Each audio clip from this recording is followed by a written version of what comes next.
여러분 안녕하십니까? 이가역 라이브 이가역입니다. 광복절 특별 사면 명단에 조국 전 대표 부부가 올라왔다는 확정적인 보도가 잇따라 나오고 있습니다. 오늘 휴가를 마치고 복귀하는 이재명 대통령의 결심만 남은 걸로 보입니다. 잠시 후 자세히 짚어보겠습니다. 오늘 낮부터 진행된 국민의힘 당대표 합동연설회에서도 전한길 씨가 빠지지 않았습니다. 한 최고위원 후보가 전한길 씨를 비판하자 청중석에선 야유가 쏟아졌고 안철수 후보 발표 때 전한길 씨가 자리를 뜨자 청중 상당수가 우르르 따라 나갔습니다. 잠시 후 이것도 짚어보겠습니다. 그럼 오늘 함께할 네 분의 해설위원 소개해드리고 백다 앵커의 브리핑으로 시작합니다.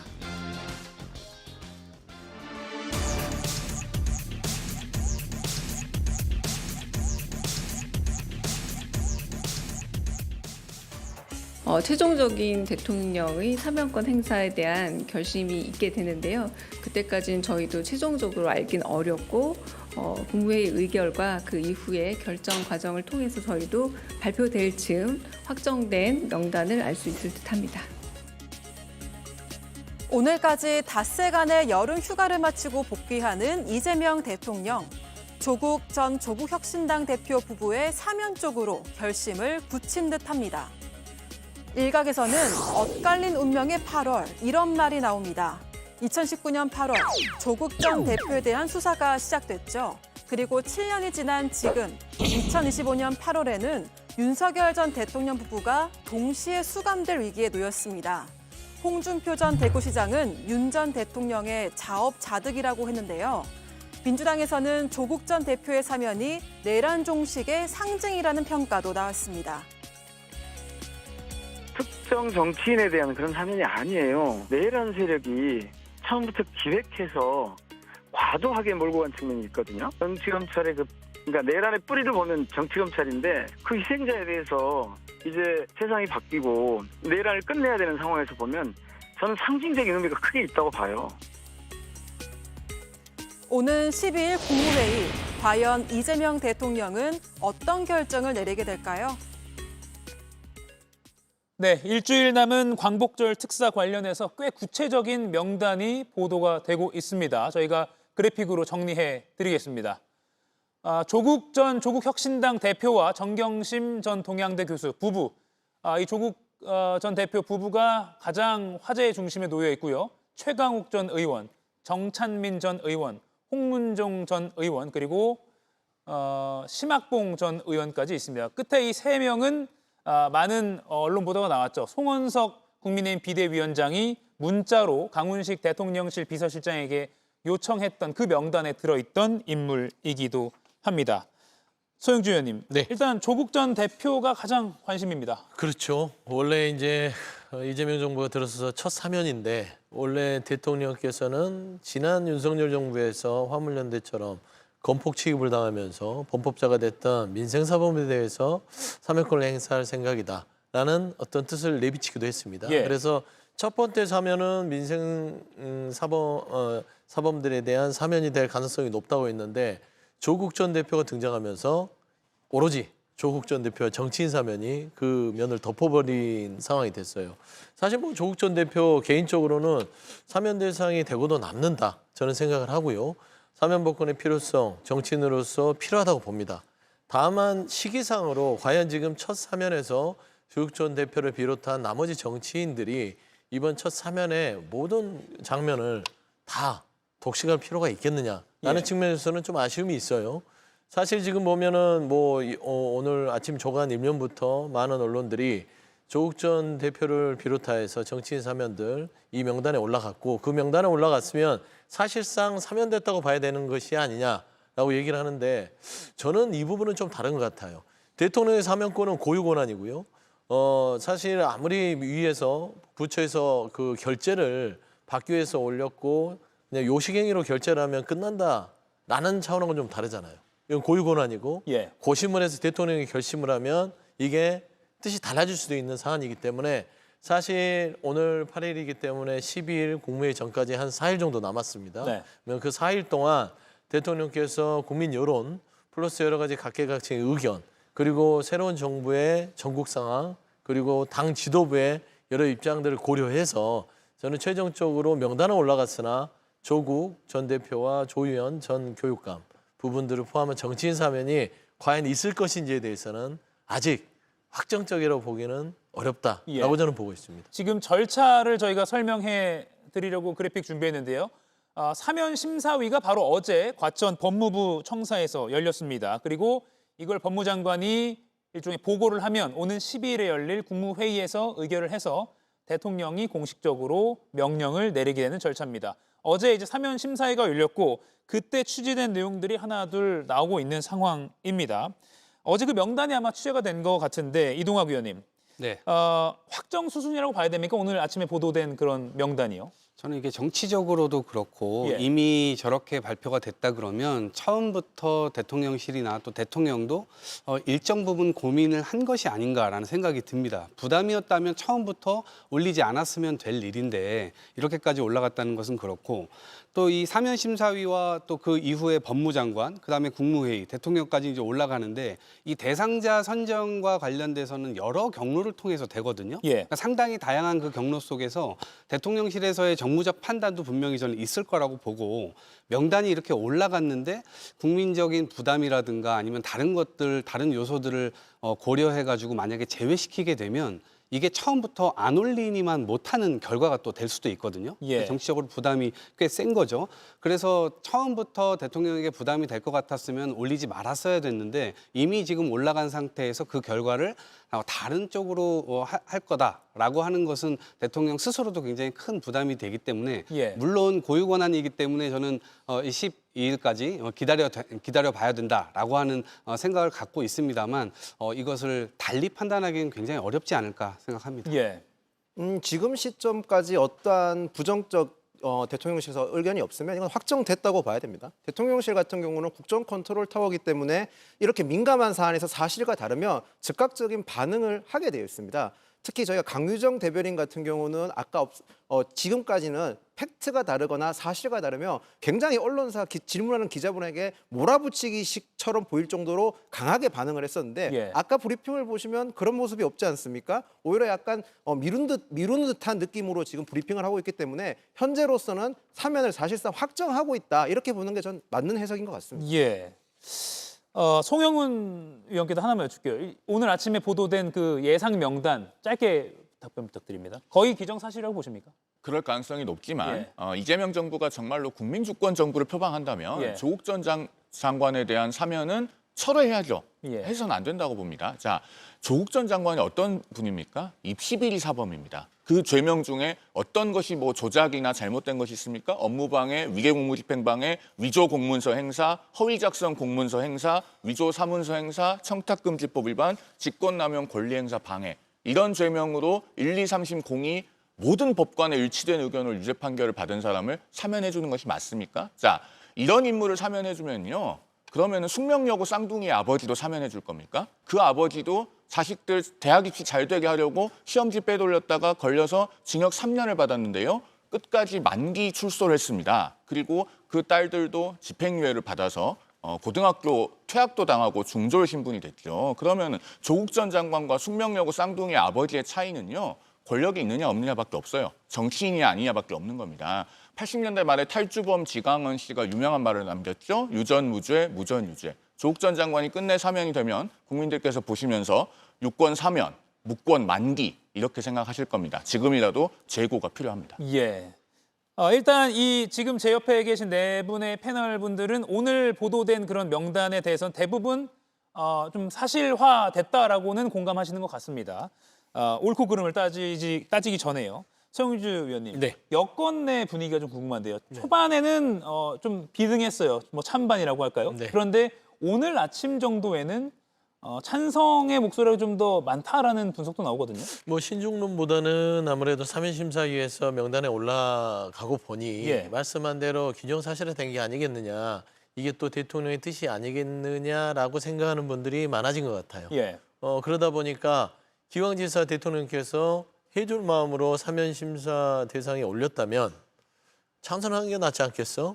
라는 기류로 바꿨지 않았을까? 예. 근데 저는 사실 조금 더 깊이 생각해 보면 명단에는 올렸으나 마지막에 결심이 중요하다고 생각한다니까요. 예. 왜냐하면 이 지금 현재 사면이라는 게 어떤 의미에서 하느냐. 지난 정부처럼 사적인 어떤 관계라든지 그리고 대통령 내키는 대로 하는 게 아니라 전체적으로 사면의 기본적인 의미를 충족시키려면 이 사면이 어떤 국민 통합이나 국정의 안정이나 또 여러 가지 국민의 신뢰에 대한 어떤 그 보답 차원에서 좀 이루어져야 되는 게 아니라는 측면이라면 네.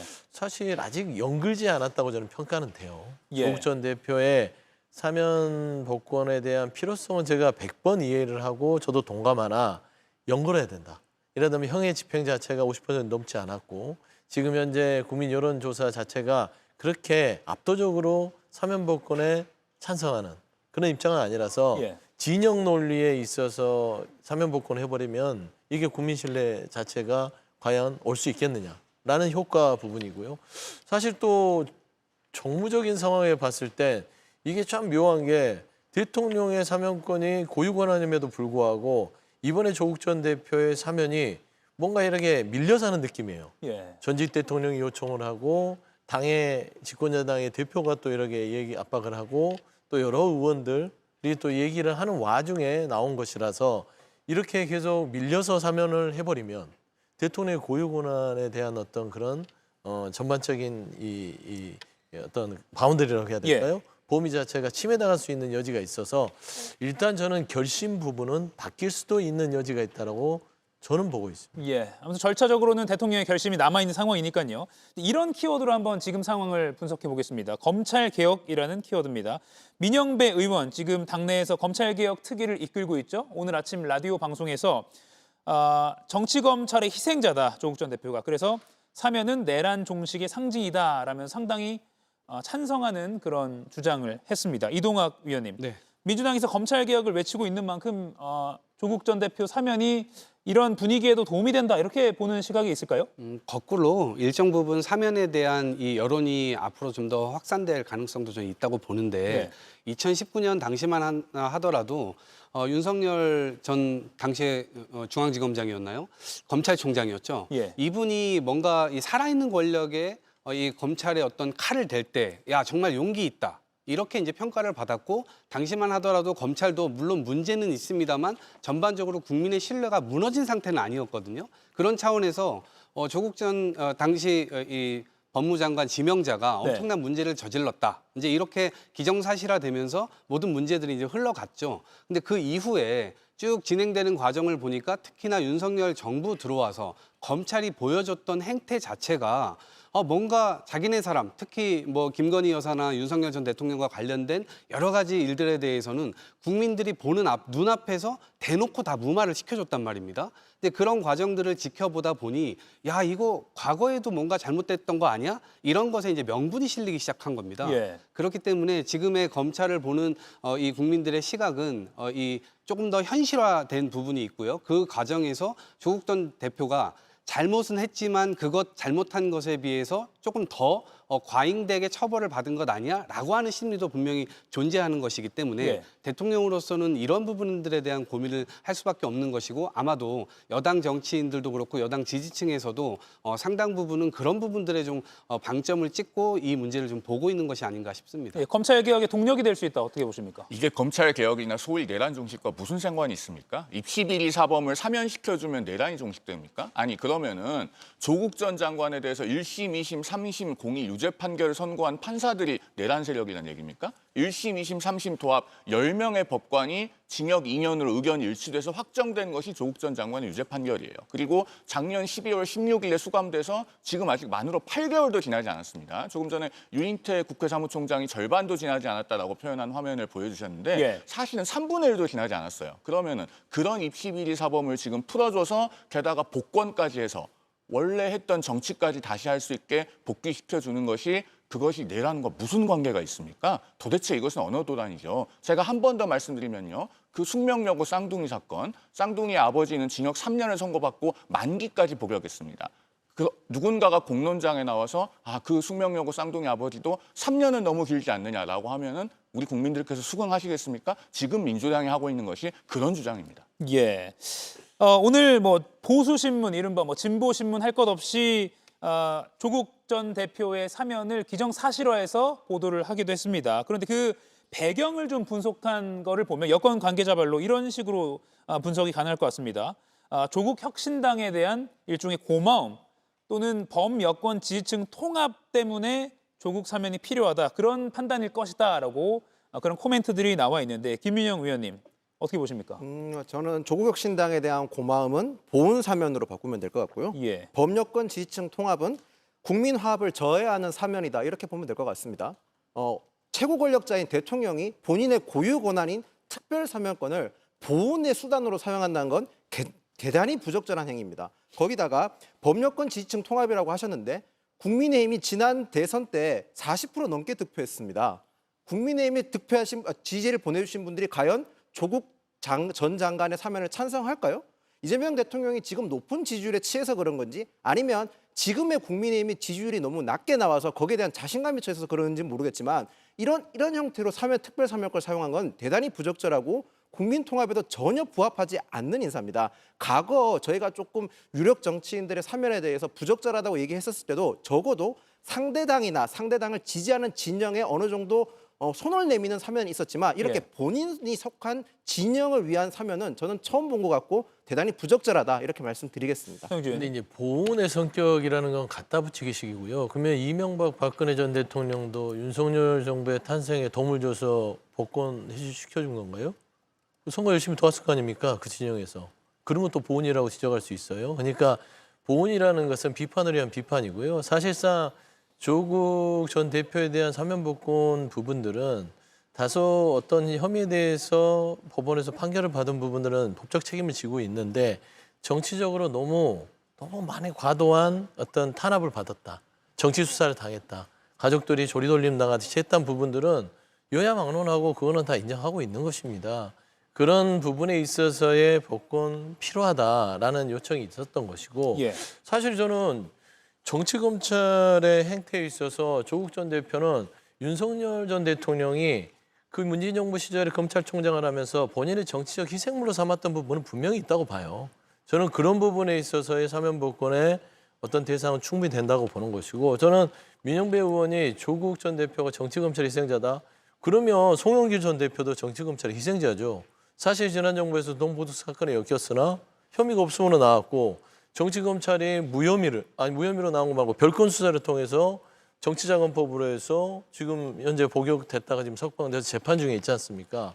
그렇게 따지면 정치검찰의 희생자라고 했을 때는 조국 전 대표뿐만 아니라 송영길 전 대표, 정진상 실장, 전 실장, 김용 부실장 이런 부분까지 다 합할 수 있는 거예요. 그래서 이런 부분이 무르익으려면 첫 사면에서 조국 전 대표만 할 게 아니라 나중에 유인태 전 사무총장이 얘기했듯이 시기상 12월이 넘어서 형률 50%를 넘고 형이 확정된 다음에 어느 정도 국민 여론이 그 부분에서 인정을 한다면 저는 특검이 끝나고 나면 그 분위기가 솟아오를 거라고 봅니다. 그때 가서 해도 늦지 않다라는 얘기를 하고 싶어요. 시기의 문제다. 그러면 그 말씀인즉슨 조금만 더 미뤄서 하면은 조국 전 장관뿐만 아니라 심지어 이재명 대통령의 측근인 정진상, 김용 이런 사람들도 전부 다 사면해줘야 된다는 얘기인가요? 그거야말로 정말 국민들께서 보시기에 유권 사면, 무권 만기죠. 자, 제가 다시 묻습니다. 조국 전 장관 사면되면 이제 정치로 다시 할 수 있어요? 보궐선거를 나오든 지방선거를 나오든 공무담임권이 회복이 됩니다. 자, 숙명여고 쌍둥이 아버지 3년 징역 만기 복역하고 파면돼서 교편도 다시 잡을 수 없습니다. 이런 입시비리 사범도 그러면 사면에서 다시 교편 잡게 해줘야 되는 건 아닙니까? 이것이 지금 정치인 특별 사면에 대해서 우리 국민들께서 일반적인 국민 눈높이에서 묻고 있는 매우 본질적인 물음이에요. 여기에 대해서 민주당은 어떻게 답을 하시겠습니까? 그러니까 대장동, 백현동 부분이 지난 윤석열 정치검찰들이 얼마나 무리한 기소를 했는지가 지금 드러나지 않아요. 벌써 그 관련자들이 증언들을 바꾸고 있습니다. 지난 정권에서 검찰들의 강요에 있어서 증언을 했다. 그리고 대장동에 대해서 지금 무죄가 선고되는 부분들이 있어요. 그러면 이 대장동의 무리한 기소 때문에 정진상 씨나 김용 씨가 사실상 여러 가지 핍박을 받았다면 사면 대상이 될 수 있다고 보는 거예요. 그걸 기정사실에 하는 게 아니라 어떤 전체적으로 이 아까 민영배 의원이 얘기했듯이 정치검찰이 희생자가 됐다고 판단이 된다면 충분히 사면복권 대상에 포함될 수 있다는 것이지 해야 된다는 당위성을 얘기한 게 아니고 말씀한 대로 입시비리 하면서 그 숙명여대 얘기를 하는데 그 부분에 대해서도 충분히 법적으로 책임을 지고 뉘우침이 있다면 거기도 민생사범의 하나로서 나름대로 복권의 대상이 될 수도 있는 것이지 사실 그분은 안 해주고 지금 조국 전 대표는 하니까 잘못됐다. 그건 단순 비교의 문제는 아니라고 생각합니다. 예, 그게 여기까지 듣고요. 하나만 네, 더 짧게, 짧게 20초만 짧게 드릴게요. 말씀을 드리겠습니다. 정치검찰 하시는데 유죄 판결은 법원이 내리는 겁니다. 민주당이 법원의 판결마저 부정한다면 헌재 결정에 마음속으로 승복하지 못하고 있는 일부 극우 세력과 무엇이 다르겠습니까? 적어도 법원의 판결을 존중하는 태도를 보여주십사라는 말씀을 드립니다. 예, 오늘 송원석 국민의힘 원내대표가 최악의 정치 사면이라면서 비판을 했는데 오늘 아침 발언 듣고 이야기 더 나누겠습니다. 이재명 정권이 기어이 파렴치한 권력형 범죄자 조국 전 장관을 사면하려고 합니다. 단순히 정치적인 흥정을 넘어서 조국 일가족은 아무 죄가 없다고 세뇌시킨 김어준 류의 그릇된 인식을 반영하는 최악의 정치 사면입니다. 김인영 의원님, 근데 송원석 전 원내대표가 그 강훈식 비서실장에게 부탁한 그 명단도 지금 언론 보도로 나오고 있잖아요. 그러면 좀 저렇게 비판하기는 부적절하다라고 볼 수 있지 않습니까? 저도 그 지적에는 동감합니다. 예. 저희가 송원석 비대위원장이 지명 철회를 요청했지만 지명 철회가 되지 않고 저기 올라간 이상 저희도 비판의 길을 피할 길은 없을 것 같습니다. 좀 대단히 부적절한 행동이었고 저는 강훈식 비서실장과 송원석 비대위원장이 저희가 겉으로는 싸울지언정 뒤에서는 정치를 한다라는 평가를 국민들께서 저런 모습을 보이는 건 결코 원하지 않았을 거라 생각을 합니다. 근데 이거 물론 저 행위도 비판받아야 할 거고 송원석 비대위원장뿐만 아니라 예. 강훈식 비서실장도 저는 대단히 부적절한 행동을 했다는 점 같이 지적하고 싶고 그리고 제가 여기서 한 번 더 언급해야 될 게 지금 윤미향 전 의원도 지금 사면에 들어갔거든요. 이 부분이 빠졌는데 지금 윤미향 의원은 일본군 위안부 피해자들을 횡령으로 지금 처벌받고 있는데 저희가 강복절에 사면하는 겁니다. 일본군 위안부 피해자분들의 피눈물이 있다는 점 잊지 말고 대단히 부적절한 하고 있다는 것은 민주당도 마찬가지고 이재명 대통령도 마찬가지라는 점 지적드리겠습니다. 예, 어쨌든 절차적으로 보면 이재명 대통령의 결심에서 결정이 되는 것인데 그러면 그 결정을 할 때 많은 것들을 참고하겠지만 이건 어떠냐라고 언론에서 많이 거론하는 근거가 있습니다. 바로 최근에 나온 이재명 대통령 국정 지지도를 한번 좀 보겠습니다.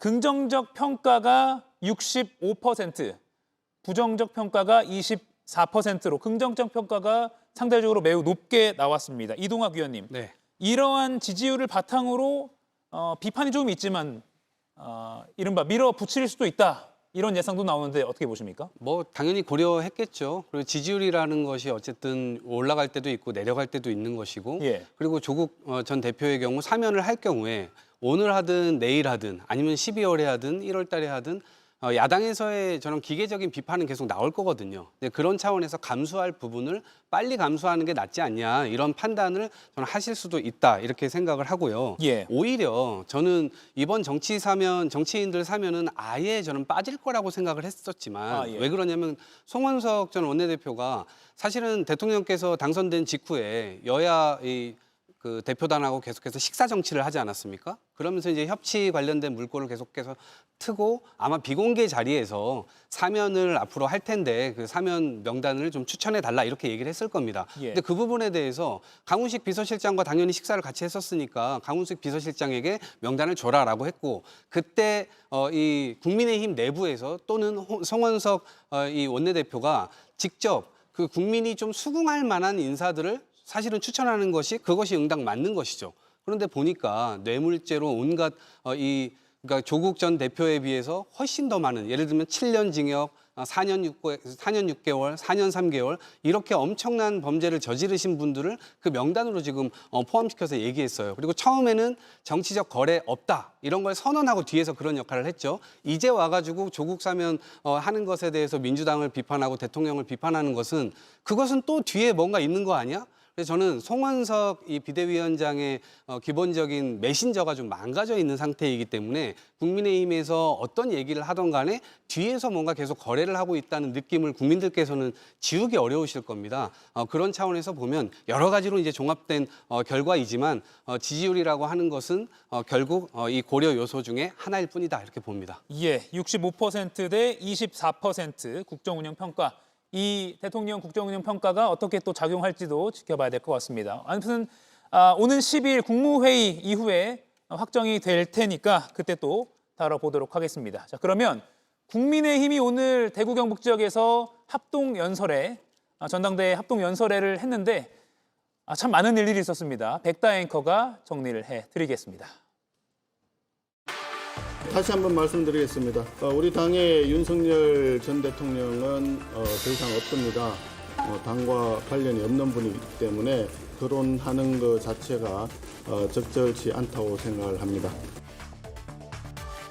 오늘도 윤석열 전 대통령과 거리 두기에 힘쓰는 국민의힘 지도부. 하지만 송원석 비대위원장의 이런 당부가 무색해 보입니다. 어깨가 빠질 것 같아. 너무 아프니 팔 좀 놓아줘라. 우리의 손으로 탄핵시킨 윤석열 대통령의 절규였습니다. 텃밭 대구에서 열린 첫 합동연설회, 여지없이 윤 전 대통령이 언급됐는데요. 계엄을 비판하는 김근식 최고위원 후보를 향해서는 공개 비판이 터져나오기도 했습니다. 방문했습니다.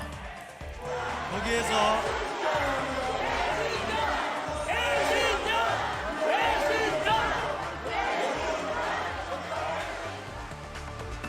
이렇게 전한길 씨가 당 최고위원 후보를 향해 배신자 연호를 주도했고 급기야 안철수 후보의 연설 중에는 자리를 뜨기까지 했는데요.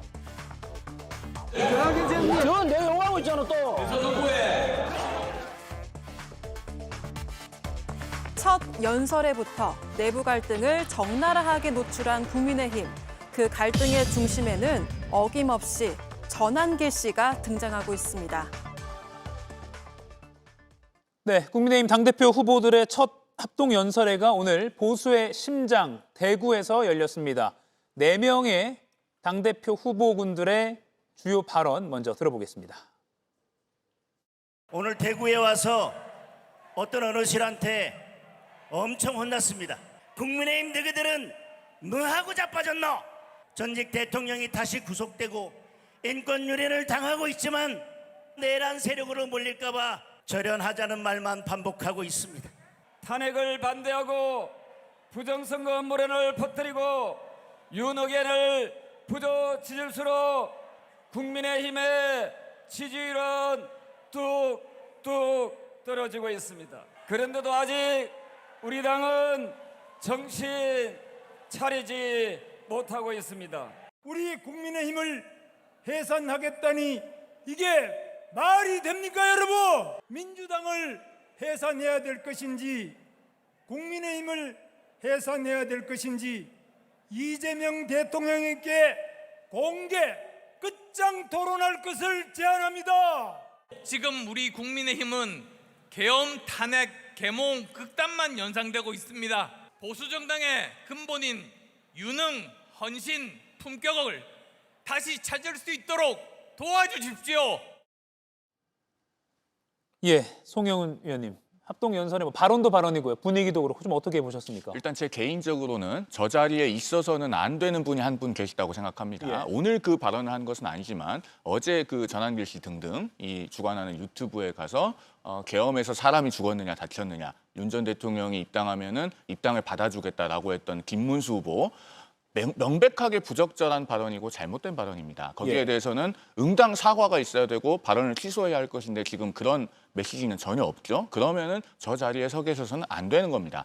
계엄을 공공연하게 두둔하고 옹호하는 후보는 공당의 대표가 되어서는 안 돼요. 그 점을 예. 먼저 말씀드리고 그다음에 오늘 대구 경북 합동연설회에서 가장 인상적이었던 장면은 아무래도 김근식 최고위원 후보가 아니었겠나 생각이 됩니다. 예. 왜냐하면 정치인은 언제 어떤 장소에 가더라도 본인이 확고하게 지향하는 철학과 소신이 있다면 그것을 뚜렷하게 말할 수 있어야 됩니다. 오늘 김근식 후보가 보여준 모습이 그런 것이고 예. 선거 결과는 알 수 없겠습니다만 설령 정치인은 패배하더라도 남는 게 있어야 됩니다. 본인의 철학과 소신을 분명히 견지했을 때 그 가치가 살아남아서 나중에 그 정치인이 낙선하더라도 되살려주는 것이거든요. 그런 점에서 저는 오늘 김근식 후보가 대단히 소신 있고 의미 있는 모습을 보여줬다라고 평가합니다. 대구 지역에서 계엄에 대해 반성을 해야 된다라고 강력하게 말한 그 부분을 높게 평가하신 거군요. 서영주 의원님, 상대당이지만 어떻게 보셨습니까? 참 어떻게 표현해야 되죠? 첫 합동연설회라서 뭐 좀 심한 말 하긴 그렇고요. 어수선하네요. 예. 근데 이제 국민의힘의 전당대회가 정상적으로 치러지는 않는 것 같다. 전환기 씨가 주장하는 바가 뭡니까? 윤 어게인. 윤 어게인은 뭡니까? 지금 현재 내란 우두머리 혐의, 김건희 특검에 대한 어떤 공모 혐의, 최병 특검에 대한 어떤 그 경로 혐의 등등 그런 혐의를 받고 있는 분을 추앙하고 있는 거잖아요. 다시 모셔서 품고 국민의힘을 재건하겠다. 그러면 이거는 헌법 밖의 주장들을 하는 사람들 아니에요. 그런 사람들이 지금 전당대회에 나서서 본인의 입맛에 맞는 후보자에 따라서 연호를 하거나 배신자를 외치거나 저는 사실상 송원석 비대위원장이 뭘 하는지 모르겠고요. 예. 선거 관리를 하는 황교 그 관리위원장은 뭐 하는지는 모르겠어요. 저런 거는 지금 전당대회에 개입하려는 거 아니겠어요. 그러면은 제재를 해야 되는데 지금 풀어놓고 있다는 것은 지금 현재 국민의힘이 전환길에 손아귀에 그냥 오르락내리락 주물럭 당하고 있다라는 측면에서는 전통 보수의 모습은 다 사라지고 계몽령이 장악한 모습을 보고 있어서 어떤 신문에서는 아수라장이라고 표현했더라고요. 예. 근데 아수라장은 전쟁터 같은 겁니다. 근데 저거는 아수라장이라기보다는 아사리판이다. 아사리판이 저는 일본인 줄 알았더니 예. 국립국어원의 표준대사전에 있는 아, 그렇군요. 예, 아주 그냥 난잡하고 그냥 흩뿌려져 있듯이 이 보기에도 민망한 상황이다라는 어떤 표현으로 말씀할 수밖에 없습니다. 예, 오늘 저 합동연설의 분위기가 민심에 좀 역행하는 거 아니냐라는 그런 지적도 있는데 먼저 NBS 여론조사 정당 지지도 대구 경북 지역에서의 지지도를 먼저 보겠습니다.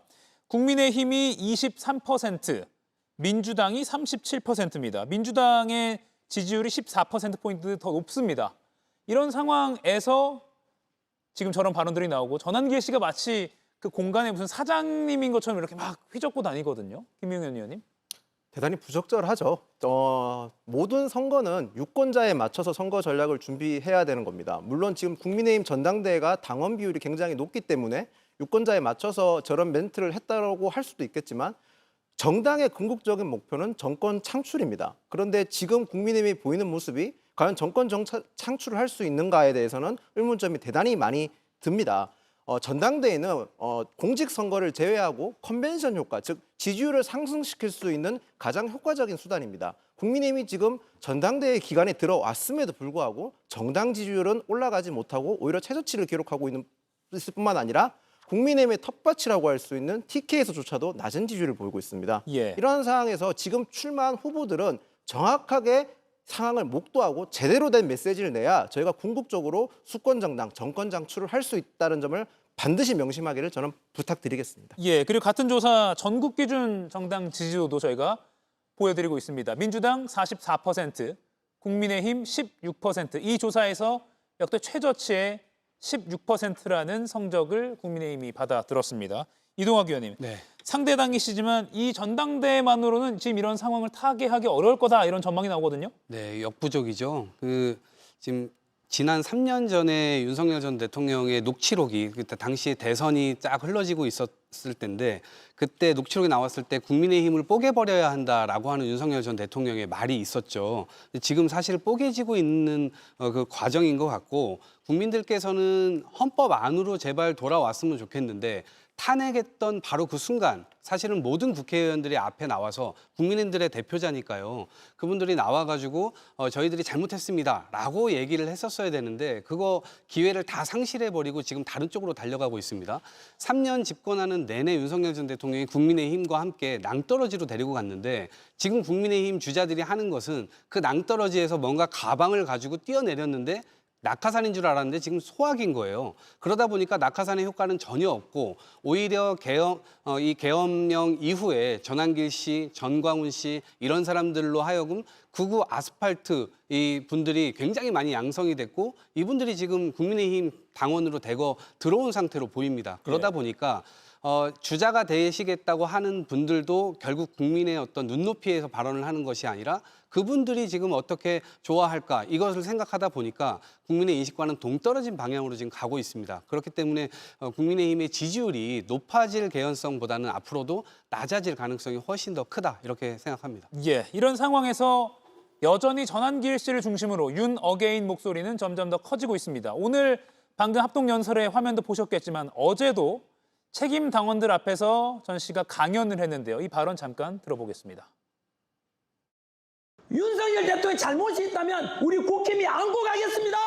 우리가 책임지겠습니다라는 저는 당대표가 뽑혀야 된다고 저는 생각합니다. 더 이상 절연한다고 됩니까 그게? 윤석열과 절연하는 순간 끝납니다. 아버지 자식 관계 못 끊듯이 어떻게 국민을 배출한 대통령이 설령도 잘못했더라도 지지율이 낮아진다고 버리고 저는 그것이 옳지 않다고 생각하는 사람입니다. 욕먹으면 욕도 먹는 대로 안고 가야 된다는 게 기준입니다. 저는. 서영주 의원님, 네. 아버지와 자식 관계 비유를 했습니다. 네네. 예, 어떻게 보셨어요? 그러니까 아버지 저 김계리 변호사도 그 윤버지라고 윤버지라고 예. 했죠.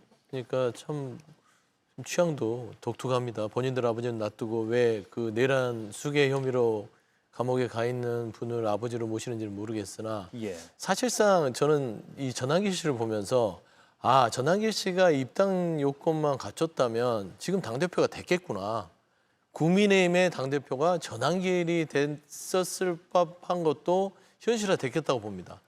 이게 입당한 지 한 달이 돼서 요건을 못 갖춰서 그러지 3개월 이상이 되고 당대표로 출마했다면 저는 뭐 김문수 후보를 앞질러서 전환길 당대표를 국민의힘의 당대표로 봐야 되지 않았을까라는 정도인데 저는 지금 송원석 비대위원장을 다시 한번 비판할 수밖에 없어요.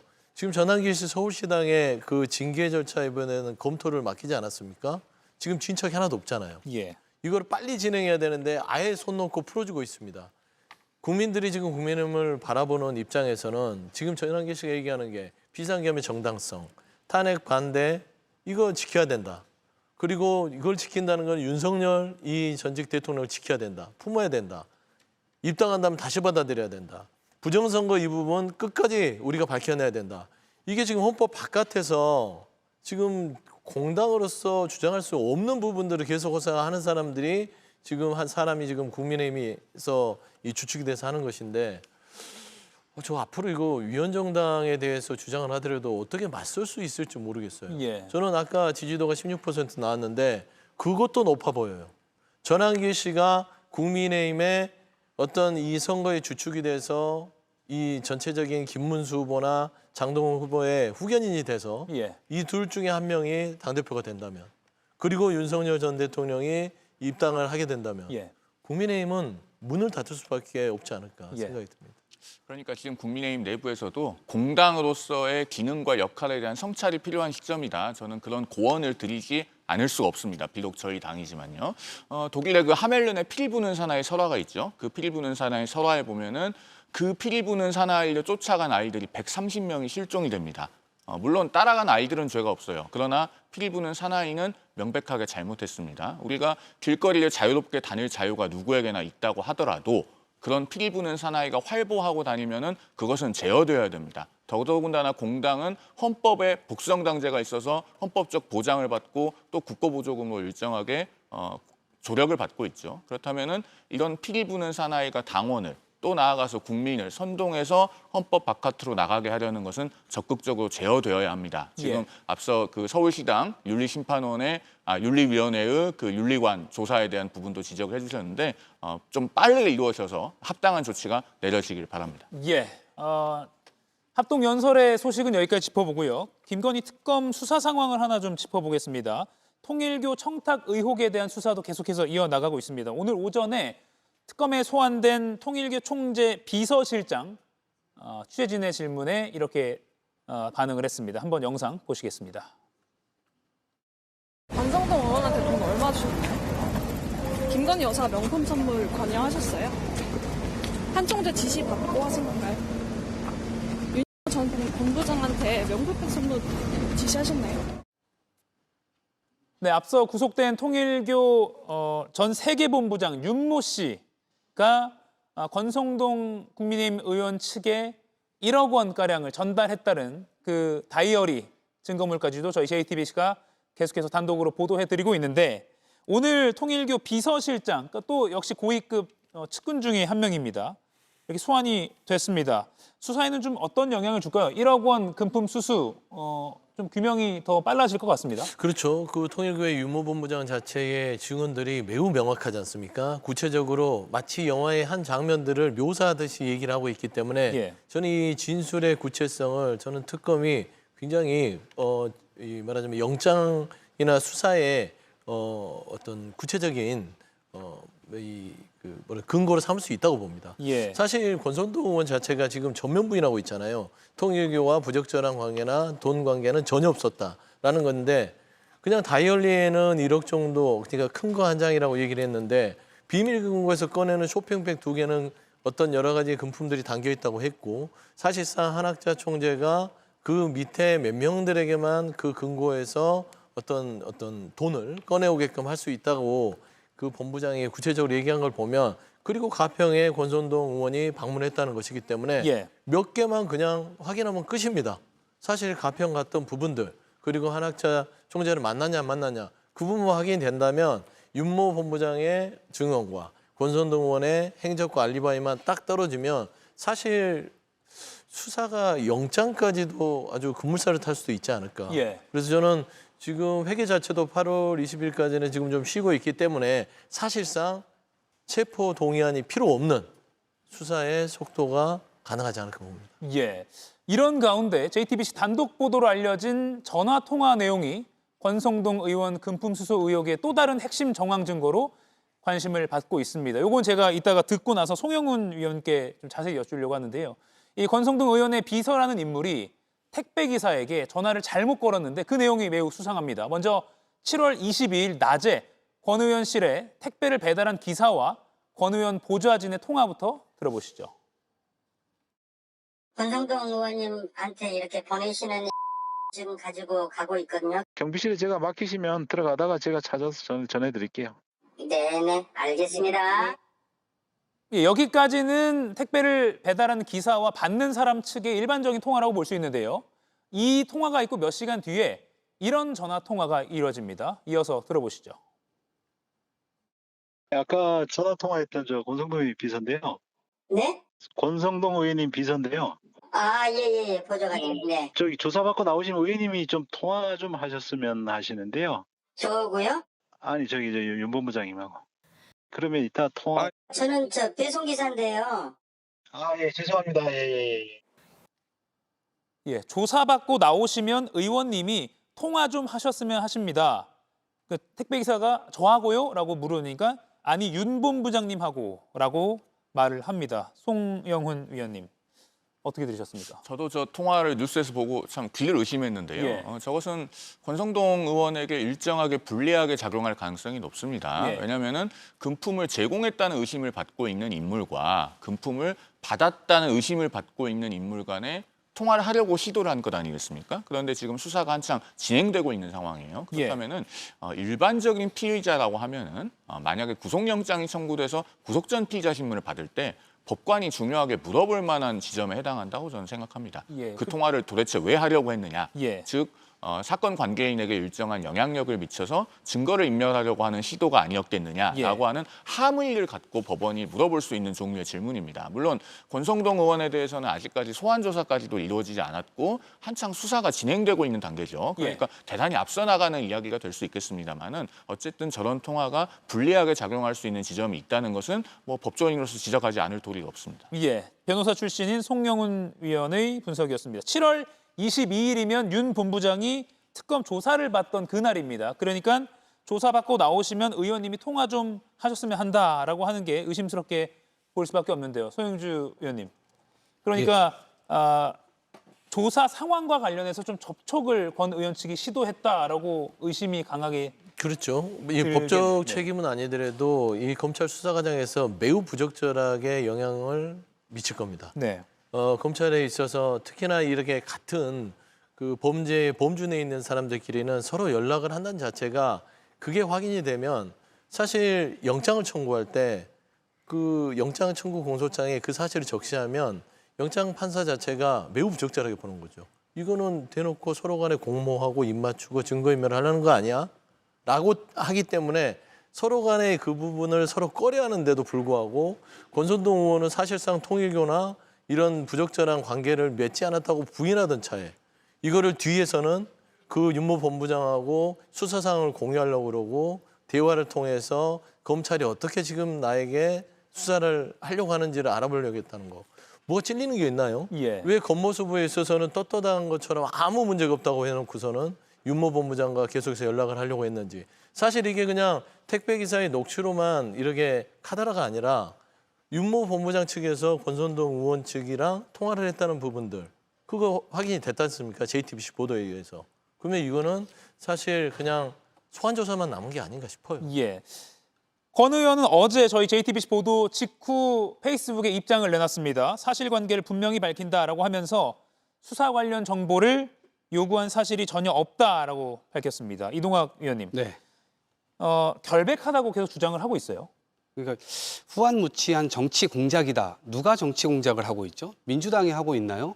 지금 보세요. 지금 많은 시청자분들께서도 아니 택배기사와의 통화가 어떻게 특검에 들어가 있지? 어떻게 이렇게 보도가 되지? 하실 텐데 이 택배기사님이 아주 우연찮게도 이런 뉴스를 자주 보시는 분이고 예. 지금의 이슈들이 어떻게 흘러가는지를 알고 계셨던 분인 거예요. 근데 그 이전에 민주당이 어떻게 그 택배기사님을 알고 가까이 접근을 해가지고 이거를 제보해달라고 얘기를 하겠습니까? 정치 공작일 수가 없고요. 아주 우연히 지금 겹쳐서 이 시민의 제보로 이렇게 급물살을 탈 수 있게 된 상황이거든요. 권성동 의원이 지금 급한 부분은 알겠는데 정치 탄압이다 이렇게 얘기를 해도 아마도 그것을 믿어줄 국민들은 별로 없을 것 같아 보입니다. 네. 국민께서 정치인에게 원하는 모습 중에 가장 큰 건 책임지는 모습일 겁니다. 권성동 의원은 지난 윤석열 정부에서 많은 권한을 누렸었던 건 분명한 사실입니다. 정치인이 공인이기 때문에 뜻하지 않게 모함을 받거나 음모에 빠지기도 하지만 지금 어느 정도 드러난 정황을 봤을 때 권성동 의원이 지금 해야 될 일은 더 구체적으로 본인에 대해서 설명하고 소명해야 될 상황이라고 합니다. 그것이야말로 정치인이 책임지는 모습이 아닐까 저는 그렇게 보고 있습니다. 예, 권 의원의 정치자금 수수 의혹도 수사를 계속 지켜봐야겠습니다. 오늘 네 분과의 대화는 여기서 마무리하겠습니다. 고맙습니다.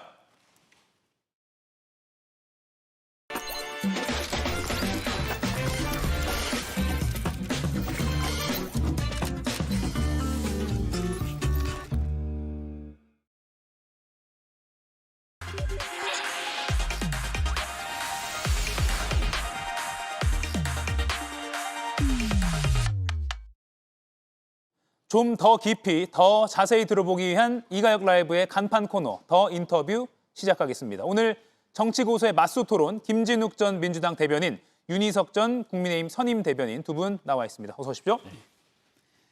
네, 오늘도 다룰 주제가 많습니다. 먼저 백다 앵커가 브리핑으로 준비했습니다.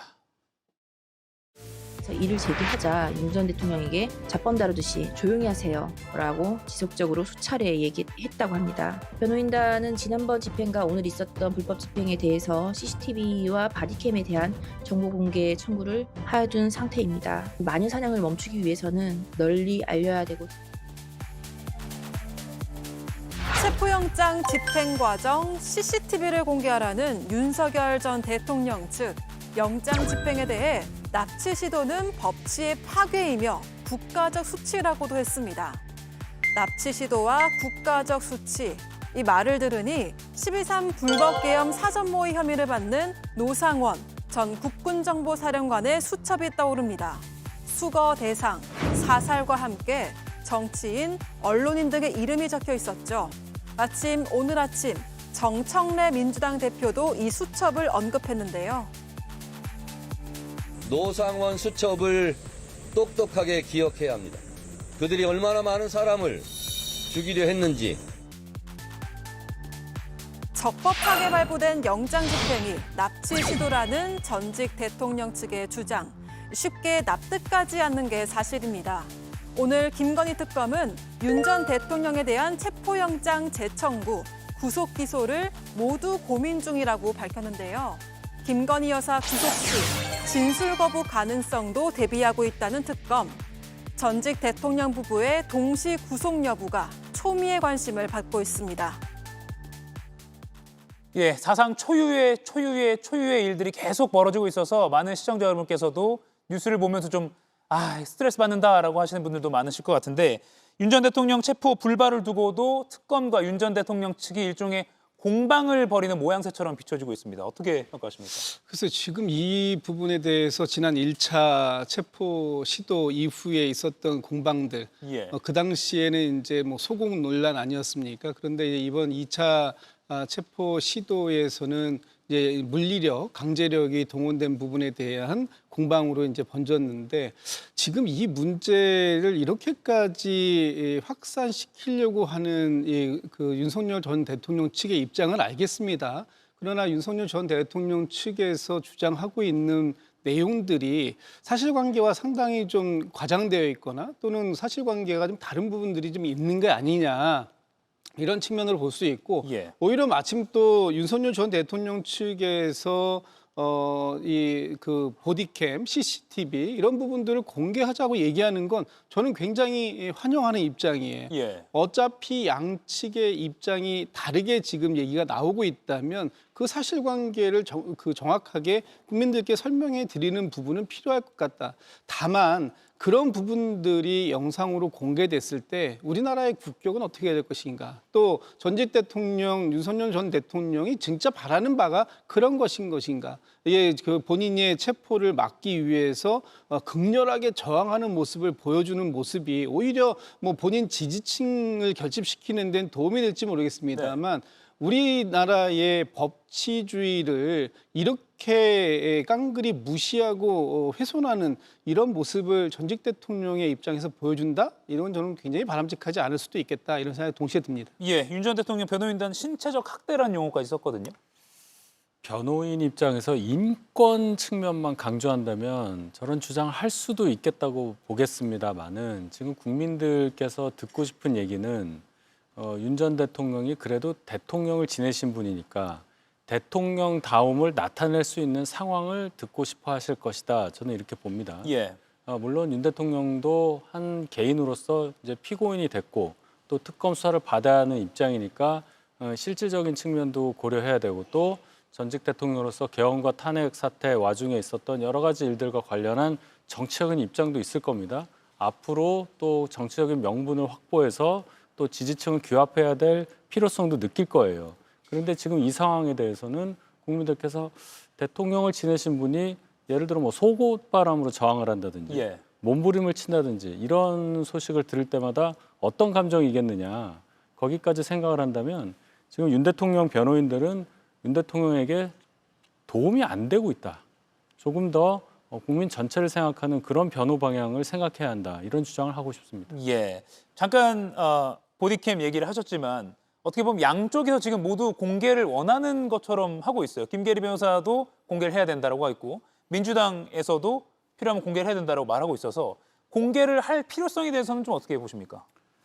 윤 대통령 변호인마저 얘기를 하니까 저는 차라리 공개를 다 해서 시시비비를 이참에 다 가리는 것이 낫지 않나 싶습니다. 이게 그 상황이 정말 다 온전히 녹화가 돼 있다면 윤 대통령 측에서 주장하듯이 신체적 학대인지 아닌지를 알 수 있게 될 거고 또 특검에서 주장하는 것처럼 윤 대통령의 저항이 워낙 셌다. 도저히 물리적으로 집행을 할 수 없었다. 이 설명 또한 입증이 가능한 것이기 때문에 아예 다 공개를 해서 그때 그 상황을 국민들께서 정확하게 보실 수 있는 기회가 있기를 바랍니다. 저도 공개의 필요성이 있다라고 보여집니다. 지금의 상황에서는 특히 법무부에서 본인의 동의가 있다면 공개할 용이 있다 이렇게 얘기했고 또 민주당에서도 지금 법사위를 통해서 이 CCTV의 공개를 지금 요구하고 있습니다. 그렇다면 이것은 그 윤석열 전 대통령이 주장했던 것처럼 본인의 건강상의 이유는 아닌 것 같아요. 어제 한 10명 정도의 건장한 체격을 가진 분들이 그 안에 들어가서 강제 인치를 하려고 했을 때 극렬하게 저항을 했다라고 하는 모습을 보니까 윤석열 전 대통령의 건강에는 아무 이상이 없다. 오히려 그 10명을 제압할 정도의 충분한 건강을 회복하고 있는 거 아니냐? 이렇게 볼 수도 있는 것이고요.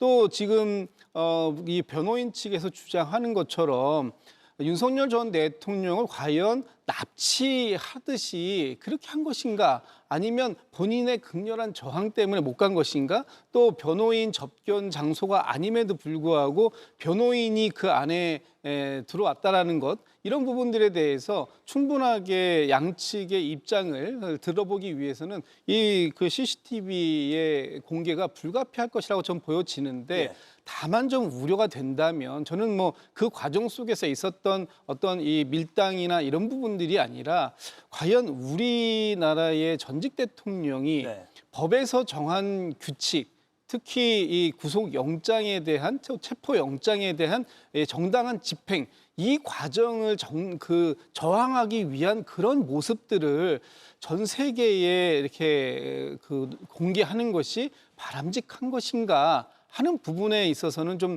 우려가 있는데, 그런 의미에도 불구하고 양측의 입장이 너무나 확연히 다르다면 좀 공개해서 어느 쪽의 입장이 맞는지 사실관계를 따져볼 필요는 있겠다는 생각이 듭니다. 공개되면 나라 망신은 거의 확실해 보이네요. 그거는 감수해야 되겠죠. 예. 지금 윤 대통령이 보이는 여러 모습은 외신으로 다 세계에 전파가 되고 있어요. 예. 영상만 안 나왔다 뿐이지 소곡 관련한 얘기도 다 알 수 있는 사람들은 알고 있기 때문에 예. 지금 그 단계는 넘어섰고요. 진실을 가리는 차원에서 공개되는 것이 바람직한 상황이다. 이렇게 말씀드리겠습니다. 예. 그리고 오늘 윤 전 대통령 측이 특검과 교도소의 체포영장 집행 협조를 지시한 정성호 법무장관에 대해서 형사 고발과 헌법 소원을 예고하기도 했습니다. 이건 지지층 결합용이라고 봐야 될까요? 아니면 실제 정말 어떤 직권남용이라고 굳게 믿고 있는 걸까요? 아마 본인들은 믿겠죠. 예. 그러니까 이렇게 헌법 소원도 내겠다. 여러 가지 지금 이제 대응책을 마련하는 것인데, 사실 예. 저는 이거 다 의미 없는 일이다라고 보고 있습니다. 왜냐하면 일단 법원에서 적법하게 발행한 체포영장을 집행하는 거지 않습니까? 이 체포영장의 집행이라는 것은 어느 정도의 강제력, 물리력이 동원될 수밖에 없는 것을 전제로 하는 것입니다. 예. 그리고 그 부분에 대해서 법무부 장관이 교정당국에 적극적으로 협조할 수 있도록 하는 것, 지시하는 것, 이것이 업무 범위 바깥의 권한을 남용한 지시가 아니라면 저는 그렇게 보이지 않기 때문에 어떤 헌법 소원을 한다든지 했을 때도 이것이 받아들여질 가능성은 매우 희박하다라고 보고 있고, 예. 이런 과정들을 통해서 지금의 윤석열 전 대통령에게 집중적으로 제기되고 있는 그런 부분들을 좀 일단 희석시키고 시간도 돌리고 시선도 돌리고 이런 여러 가지 다목적 포석이 있다고 보여지는데, 오히려 이런 것들이 윤석열 전 대통령에게는 더 불리하게 작동되지 않을까라는 생각을 해봅니다. 또 법기술 쓰는 거 아니냐는 비판도 나오기도 하고요. 그렇죠. 최후의 방법으로밖에 인식이 안 되는 겁니다. 예. 말씀드렸던 몸부림을 쳤다든지 속옷으로 저항한다든지 하는 것 또한 일반 대중 입장에서 보면은 하다 저런 방법을 쓰는구나 이렇게 인식이 되잖아요. 지금 이 일을 가지고 헌법 소원을 간다. 헌법 소원이라는 것을 이 법을 전공하지 않은 사람이라도 어떤 인권에 관련된 대단히 거창한 어떤 주제를 가지고 걸 수 있는 것이다 이렇게 인식을 하는데, 이 문제를 가지고 헌법 소원을 건다는 것에 대해서 과연 얼마나 많은 국민들이 공감을 할 것인지를 생각해 본다면 예. 이러한 어떤 전략 전술은 윤 대통령에게 도움이 되지 않는다고밖에 지적할 수 있겠습니다. 예, 그럼 두 분께 짧게 예상을 한번 부탁드려 볼게요. 영장 재청구 없이, 체포영장 재청구 없이 바로 기소할 수도 있다 보십니까? 일단 지금 특검은 오늘 두 가지를 다 고민하는 것 같습니다. 영장 재청구도 고민하고 또 바로 구속 기소하는 것도 이제 고민할 텐데, 예. 이미 구속은 되어 있는 상황이라 기소를 추가적으로 하는 것, 이것이 지금 단계에서 바로 필요할 것인가, 아니면 충분하게 조사를 하고, 특히 이번 조사는 내란 특검에서 하는 조사가 아니라 김건희 특검에서 하는 조사이고, 이 김건희 특검의 최종 정점에는 김건희 씨가 있는 것입니다. 그렇기 때문에 이 부분에 대해서 윤석열 전 대통령이 본인의 가지고 있는 권한, 이런 부분들을 김건희 씨가 사적으로 이것을 이용하려고 들었는가 하는 부분에 대해서는 확인을 할 필요는 있겠다라는 생각이 들어서, 예. 저는 한 번 더 영장을 청구하는 것이 올바른 선택이 아닐까. 물론 모르겠습니다. 지금 이제 특검에서 실효성이나 여러 가지 상황들을 따져볼 텐데요. 네. 이렇게 체포의 논란으로 시간을 쓰는 것이 바람직하지 않다라고 판단할 수도 있기 때문에 이 부분을 조금 더 지켜봐야 될 것 같습니다. 예. 저는 체포영장 재청구 없이 바로 기소로 들어갈 가능성이 높다고 봅니다. 예. 이유는 설령 체포영장을 재발부받아서 집행이 된다 하더라도 윤 대통령이 진술 거부권을 행사할 가능성이 높고, 그렇다면 실익이 없죠. 네. 또 지금 가정을 체포영장 집행이 된다고 보지만 어제와 같은 그러한 저항 상황이 계속 된다고 본다면 체포영장 발부받아서 재집행하는 과정에서 또 불미스러운 일이 일어날 수도 있단 말이에요. 특검 입장에서는 할 만큼 했다라는 국민적 평가가 있다고 판단할 것이고 그렇다면 실익이 없는 일을 다시 할 리가 없다. 그렇다면 다음 단계 기소로 넘어갈 가능성이 크다고 저는 봅니다. 예, 그럼 하나만 더 예상을 부탁드려 보겠습니다. 전직 대통령 부인에 대한 구속영장 청구가 이루어졌고요. 다음 주 화요일 12일에 영장실질심사가 열립니다. 발부 여부 어떻게? 저는 이 부분은 발부가 될 것으로 봅니다. 특히 영장을 청구했을 때 지금 이 김건희 특검에서 5가지 정도의 사안에 대한 조사가 있었는데 그중에 한 3가지 정도의 큰 혐의를 가지고 지금 영장을 신청했습니다. 그런데 그 각각의 혐의에 대해서 김건희 씨가 모두 다 이 혐의를 부인했고 특별하게 그 증거가 명확하게 뚜렷하게 있음에도 불구하고 그 부분에 대해서 부인하는 그런 부분들이 있었습니다. 특히 그냥 한 가지만 예를 들어보면 목걸이와 관련된 부분인데 김건희 씨가 본인이 2010년도 경에 홍콩에서 가품을 한 200만 원 정도 주고 구입했다고 하는 것이 그것이 그라프사에 직접 특검이 조사를 해보니 2015년 11월경에 첫 출시가 됐다라는 얘기가 있어요. 그렇다면 이 시간의 격차는 무엇으로 얘기할 것인가? 거짓말을 하고 있다라는 것 외에는 이 시간의 격차를 설명할 수 있는 방법은 없다. 그렇다면 지금 김건희 씨가 하고 있는 증언들의 거의 대부분이 사실상 거짓 증언들을 하고 있는 것이다. 그렇다면 증거인멸의 우려가 상당히 높다라고 보여질 가능성이 있어서 아마도 이 사건의 중대성도 있겠습니다만 증거인멸의 우려 이 부분을 이유 삼아서 충분히 구속영장의 발부는 가능할 것이다. 저는 그렇게 기대하고 있습니다. 네. 발부 가능성이 상당히 높죠. 상당히 높다. 역으로 이제 특검의 태도를 저는 더 생각을 해보는데요. 소환 조사 딱 한 번 하고 바로 다음 날 영장 청구를 했단 말이죠. 그렇다면은 특검 입장에서 영장 청구할 만한 자신이 있다. 확보된 증거도 많고 수사도 많이 진척돼 있다는 것을 간접적으로 보여주는 상황이라고 생각을 하고요. 이 의혹들이 여러 개가 있지 않습니까? 이 의혹이 불거진 지가 너무 오래됐어요. 오래된 것도 많고 또 속속들이 밝혀진 것도 많고요. 그래서 특별하게 구속영장을 청구함에 있어서 문제될 만한 여지는 없다고 보는 것이 타당하고 그렇다면 그런 판단 하에서 특검이 영장 청구를 했다면 법원에서도 받아들여질 가능성이 상당히 높을 것이다. 이렇게 보는 것이 합리적이라고 생각합니다. 조금 전에 김진욱 전 대변인께서 목걸이 이야기를 했는데요. 이 주제도 좀 다뤄봐야 될 것 같습니다. 앞서 설명하신 대로 그 나토 순방 때 찾던 이 반클리프 목걸이입니다. 그라프는 통일교가 한 것이 워낙 많기 때문에 지금 착각을 했습니다.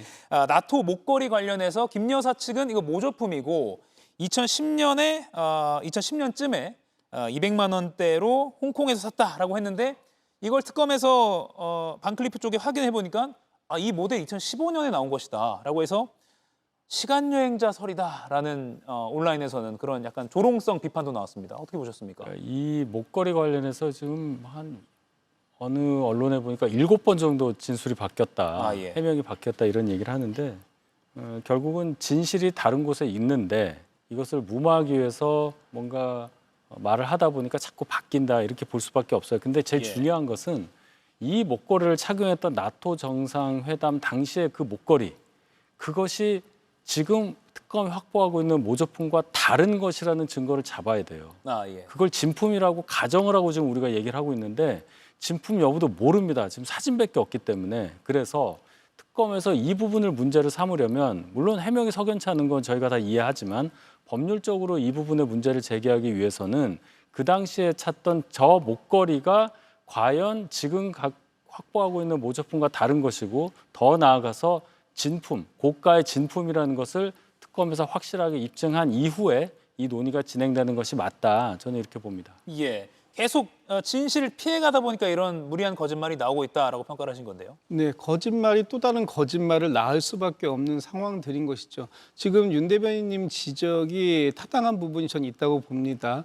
당시에 착용했던 목걸이와 지금 특검이 이번에 강제 수사를 통해서 확보한 목걸이가 같은 것인지 다른 것인지 일단 여기에서부터 출발해야 되는 것은 맞는 얘기인데 일단 그 대통령의 부인이 공식 외교적 행사를 가고 있는 장소에 가품을 하고 갔을 것이다라고 생각하는 그것이 상식이다라고 믿는 국민들이 얼마나 될까요? 저는 그 부분에 있어서 충분하게 그 당시에 또 나왔던 해명을 보면 왜 이렇게 비싼 고가의 목걸이를 당신이 왜 가지고 있느냐 했을 때 이건 지인에게 빌린 것이다라는 그 해명들 이런 것들로 놓고 봤을 때는 그것이 진품이었을 가능성이 상당히 유력하기 때문에 특검이 지금 이제 가지고 있는 어떤 숙제랄까요? 그런 부분들은 그 당시에 착용했었다라고 하는 그 목걸이를 찾는 것이고 그것과 지금 특검이 확보한 목걸이를 확실하게 대조해 보는 이런 부분들은 반드시 필요한 작업이다. 그러나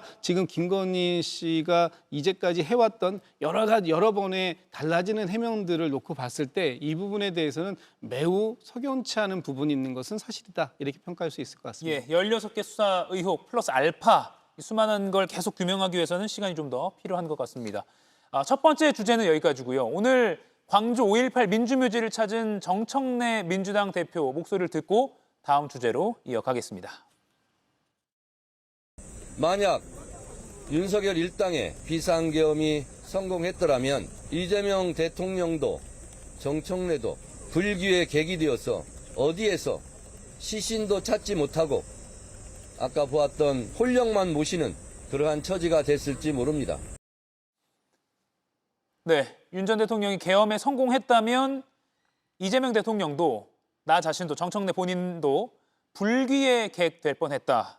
그러니까 세상을 뜰 뻔했다라는 표현을 썼습니다. 광주에서 또 한 발언이라서 의미가 좀 남달라 보입니다. 그렇죠. 이 정치적인 효과를 극대화할 수 있는 발언의 내용이라고 보죠. 장소에 걸맞는 표현이 적절한지 모르겠습니다만은 정치적 효과가 극대화될 수 있는 상황에서 가장 효과적인 발언을 했다고 보죠. 정치적으로 본다면 말씀을 드린 겁니다. 그만큼 지난번 계엄이라는 것, 광주하면 떠오르는 것이 5.18 민주화 운동인데 그것이 촉발된 것은 그 전날 5월 17일에 있었던 비상계엄 전국 확대 조치, 거기서부터 시작된 거잖아요. 그럼 같은 비상계엄입니다. 그 비상계엄에 바로 뒤이은 비상계엄이 작년 12월 3일에 있었다는 것을 상기하는 그러한 발언이라고 생각을 하고 그만큼 호남 정서에 대단히 예민하고 감각이 뛰어난 정청래 신임 대표의 발언이라고 평가합니다. 계속해서 그러니까 그 12.3 불법 계엄을 상기시키면서 국민의힘과는 대화가 어렵다라는 걸 좀 강조하는 취지 같기도 합니다. 그렇습니다. 어제 그 전한길 씨가 주최한 그 면접이라고 표현을 저는 하고 있습니다만 거기에서 김문수 후보가 이렇게 얘기를 했지 않습니까? 12.3 비상계엄을 통해서 사람이 죽었냐 아니면 어떤 피해를 입은 것이 있느냐 이렇게 얘기를 했습니다. 아마 그 부분에 대해서 정청래 대표가 염두에 두고 한 발언이 아닌가 싶습니다. 그날 12.3 비상계엄이 빠르게 국회에서 해제가 됐기 때문에 아무런 피해가 없었던 것이지 만약에 그 비상계엄이 그 상태를 계속 유지했다면 아마 그 1980년 광주에서의 그 비극적인 상황들이 다시 한번 2024년 겨울에 서울에서 일어날 수도 있었던 것이다. 이렇게 볼 수밖에 없는 거예요. 노상원 씨의 수첩에 어떻게 되어 있습니까? 지금 뭐 정치권의 대표적인 인물들뿐만 아니라 지난 문재인 정부에서 활동했었던 인사들까지 거기에 다 수거 대상으로 되어 있고 그 수거 대상들이 어느 순간 어느 서해의 바다에서 이렇게 다 그 사망에 이르는 그런 상황이 될 수도 있었던 것, 또 영현백이 갑자기 수백 장 이상 더 준비가 되고 있는 이런 상황들 속에서 뭔가 이 지금 정상적이지 않은 그래서 상당히 많은 사람들의 피 흘림이 있을 수도 있었던 그런 상황들이 예견되었던 그런 수첩과 관련된 발언들이 지금 이제 그 너무나 잊혀지고 있는데 그 부분에 대해서 김문수 후보가 너무도 자연스럽게 마치 아무 일도 일어나지 않은 그냥 하루의 해프닝에 불과한 것처럼 12.3 비상계엄을 표현하고 있는 것, 이 부분에 대해서도 직격했다. 저는 그렇게 보고 있습니다. 국민의힘에 대해서 다시 한번 직격했다. 이렇게 볼 수도 있을 것 같습니다. 그리고 사면 이야기를 안 해볼 수가 없습니다. 8.15 광복절 특별 사면 오늘 뉴스가 계속 나오고 있는데요. 이렇게 이 정도 명단은 거의 공통적으로 언론 보도에서 아주 유력하게 또는 일부 언론은 거의 확정적으로 보도를 하고 있습니다. 조국 전 조국혁신당 대표 부부가 포함된 것이 눈에 띄는데요. 두 분 어떻게 보십니까? 물론 이 대통령의 결심이 남은 건 당연하지만요. 예, 원래 이번 8.15 사면에 대해서는 이제 대통령실이 처음에 말씀을 주셨을 때는 광복 80주년을 맞이해서 또 이재명 대통령 취임 첫 해에 이루어지는 첫 번째 사면이기 때문에 민생 사면을 중심으로 준비를 하고 있다, 이렇게 얘기가 있었습니다. 네. 그 이후에 정치인 사면에 대해서 계속적으로 질문이 있었을 때 아직 준비하고 있지 않다, 아직 논의하고 있지 않다라고 했는데 며칠 전에 국민의힘의 송원석 원내대표께서 대통령 비서실장에게 정치인 사면을 건의하는 문자를 보내고 난 이후에 이번 사면에서 정치인 사면도 준비되고 있는 것이구나라는 이제 그 상황들이 있었고요. 네. 그 상황들 속에서 이 조국 전 대표나 아니면 다른 분들의 명단도 지금 거론되는 거 아니냐 했는데 어제 이제 사면심사위원회가 있었고 그 사면심사위원회 결과에 일부 정치인들 조국 전 대표를 포함한 또 송원석 그 원내대표가 그 건의한 추천한 그분들의 명단도 포함된 그런 그 정치인 사면 논의가 있었다라고 지금 이제 확인이 되고 있기 때문에 이 부분에 대해서 관심이 집중되는 것입니다. 지금 이재명 대통령께서 이제 오늘 휴가에서 복귀를 하실 텐데 아마 휴가 기간 중에 이번 8.15 특사에 대한 구상을 어느 정도는 하시고 오셨을 것 같고요. 대통령 고유의 권한이기 때문에 다음 주 화요일 날 국무회의에서 사면심사안이 올라가고 거기에 논의 이후에 대통령께서 최종 재가를 어떤 방식으로 어디까지 하실지에 대해서는 뭐 저희가 지금 예단해서 말씀드리긴 되게 조심스럽고 어려운 부분입니다. 어쨌든 논의가 있었던 만큼 그 논의에 대해서 대통령이 최종적으로 어떤 선택을 하실 것인가 하는 부분을 지켜보는 것, 여기까지가 이제 남아있는 상황이 아닌가 싶습니다. 이미 결심 끝났을까요? 네, 저는 끝났다고 봅니다. 네. 지금 소개된 저 명단이 사면복권 대상에 오를 거라고 저는 거의 확실하게 보고 있어요. 일단 저희 당 송원석 비대위원장이 저희 당 전직 의원분들 명단을 제시하면서 강훈식 비서실장과 사면복권 관련한 소통을 했다는 것, 그것 때문에 조국 전 대표 등에 대한 사면복권의 명분을 줬다, 이런 지적을 저희 내부에서도 하고 있어요. 그런 면에서는 송원석 비대위원장의 저 소통 방식이 대단히 부적절했다는 비난을 피할 수 없다, 이 말씀 먼저 드리고, 자, 조국 전 대표에 대해서는 이재명 대통령 당선 직후부터 사면복권 가능성을 계속 얘기했었죠. 근데 왜 이 시점이냐? 지금 형기의 절반도 지나지 않고 3분의 1 정도밖에 되지 않았는데 사면복권 얘기하는 이유가 뭐냐에 대해서 생각해 볼 필요가 있습니다. 사면복권의 적절성 문제를 떠나서 이것은 어디까지나 범여권, 조국혁신당까지 포함한 범여권 전체 구도에 큰 영향을 미칠 수 있다. 조국 전 대표가 정치권에 복귀를 해서 복권까지 돼서 정치 활동이 가능하고 선거 출마도 가능하다고 볼 때는 전체 범여권에서 새로운 강자가 다시 복귀하는 게 되고요. 그렇게 되면 직전에 출범한 정청래 당대표, 민주당 대표 입장에서는 굉장히 좀 라이벌 아닌 라이벌을 맡게 되는 상황이 될 거예요. 이재명 대통령 입장에서는 집권한 지 2달도 안 된 상태에서 본인이 밀고 있었던 후보가 40%도 못 넘는 득표율로 졌단 말입니다. 박찬대 의원 말씀이시죠? 그렇죠. 정청래 신임 당대표는 뭐라고 그랬습니까? 강선우의 울타리가 돼주겠다. 이재명 대통령의 발언에 정면으로, 그 뜻에 정면으로 거스르는 발언까지 했어요. 첫날부터. 첫 메시지가 그거였습니다. 자, 그러면 여권이 분화한다고 저는 표현을 하는데 그 분화는 더 가속화될 것이고 어차피 이재명 대통령은 선거 다시 나올 일이 없어요. 국정만 잘하시면 됩니다. 그런 차원에서 정치적인 수를 놓는 것이 아닌가, 여기까지 저는 해석을 해봤습니다. 이제 한 40초 남았는데요. 오늘 화요일이면 이제 국무회의에서 이제 결정이 납니다. 지지율에 타격이 없을까요? 저는 뭐 큰 변화는 지지율의 변화는 없을 거라고 봅니다. 예. 지금 국정 운영에서 대통령께서 필요하다고 또 국민 통합 차원에서 필요하다고 해서 내리는 그런 선택적 결정, 예. 결단 이 부분에 대해서 뭐 국민들께서 지지해 주시지 않을까 싶습니다. 예. 지지율 타격은 불가피해 보이는데 그 폭은 그렇게 커 보이지는 않습니다. 워낙에 이 얘기를 많이 했었기 때문에 이미 내재화된 변수다 이렇게 생각합니다. 예, 알겠습니다.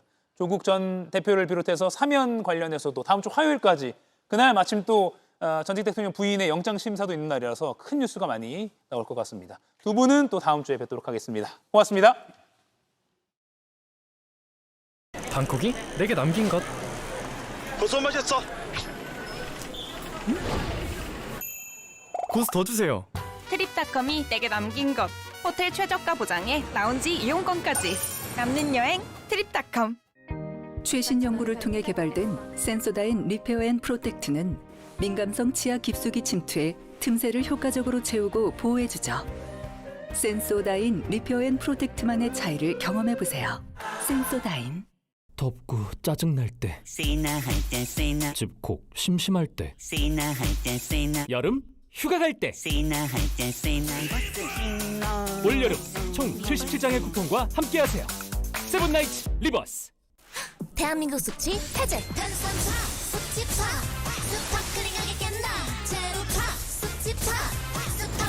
컨디션 제로 스파클링. 잘 깨는 것도 기술이야.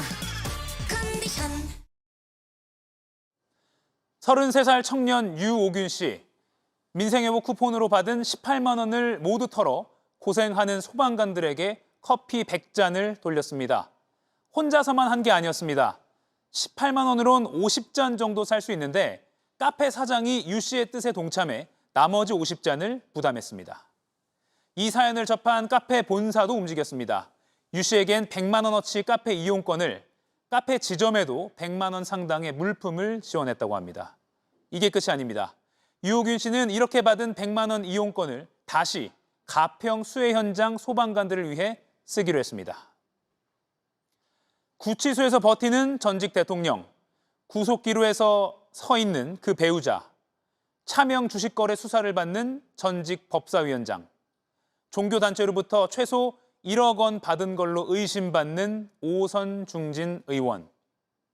많이 분노하셨을 시청자 여러분께 그래도 금요일 저녁이니까 33살 시민 유호균 씨의 이야기로 위안을 드리고 싶습니다.